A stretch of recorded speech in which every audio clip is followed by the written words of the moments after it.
¿En qué te parece que pueden terminar las protestas de Irán? Mira, me parece que puede terminar las protestas en lo que han terminado las protestas los últimos años, que sé nada. Pero yo decía en un tuit que me parecería como una cuestión de justicia adicional, con un sabor muy agradable, que la caída de los ayatolas las provocaran las mujeres iraníes.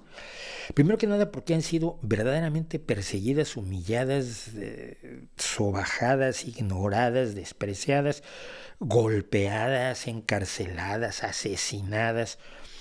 Hay una chica a la que yo sigo muchísimo, que es Masih Alinejad, que vive actualmente en Francia. En Francia no, está en Canadá también, está en Estados Unidos. Bueno, está exiliada de Irán, no está en Estados Unidos.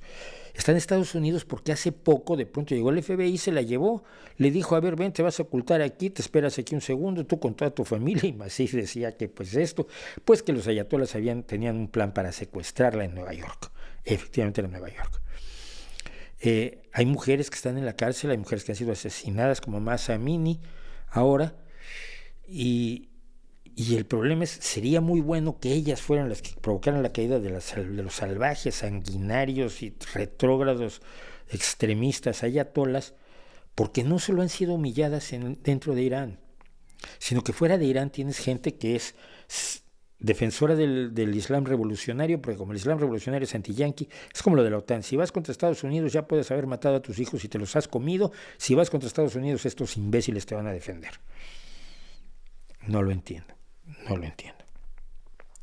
Hay quien les ha dicho a mujeres que mueren por ponerse mal el velo, como es el caso de Mahsa Amini. Dicen que no, que el velo empodera a la mujer, el velo es feminista.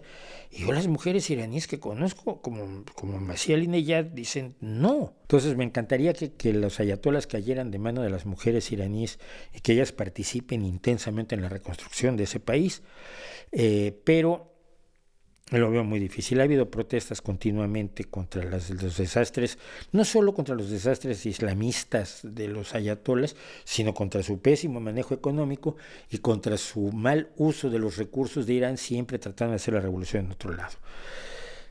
Ojalá y cambien las cosas, y si cambian, lo único que espero es que las mujeres tengan un papel destacadísimo en la reconstrucción de Irán. Porque Irán estaba muy mal con la intervención estadounidense y con la imposición del Shah, sin duda alguna, sobre todo después de que el Shah había sido echado y había una democracia que empezaba a funcionar en Irán. Y el Shah fue reinstalado por las fuerzas de Estados Unidos en los años 50, 60, no recuerdo con claridad. Y las cosas estaban muy mal con el Shah, pero nunca tan mal como lo estuvieron con los ayatolas, increíblemente. Sí, siempre es posible estar peor.